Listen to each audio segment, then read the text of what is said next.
In Glenwood Springs, smoke still fills the air from the Grizzly Creek fire, but they did get a bit of good news on Monday. I-70 in the canyon is back open. A little bit of hope. I mean, today gives me a little bit of hope now that it's open. Hope is in short supply for many this tough year, but for the Slope and Hatch restaurant, closing I-70 during the busy summer has added insult to the COVID-19 injury. Last 2 weeks, ever since it happened, it was like a ghost town.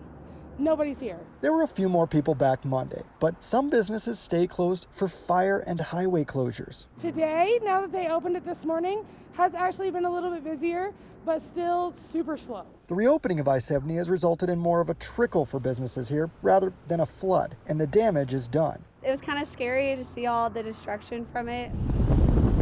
And those torched canyons could lead to a lot more problems down the road. That's what we were talking about. In the winter, I think it's going to have a huge effect. Even a relatively modest amount of rain could trigger the kind of mudslide activity that causes us to close, at least for a little while. Transportation officials are warning all drivers to check the weather before winding through the canyon. We are actually pre-positioning equipment, getting ourselves ready for when these closures come, because it's not if, it's when. Those who settle here do know that those views come with conditions. It's just a part of living in Colorado. You just got to be aware of those things and plan for them accordingly. The fire is currently at 33% containment, which is still a long ways to go in fighting that, but it is enough for the evacuation order to be lifted in no name and for I-70 to be back open.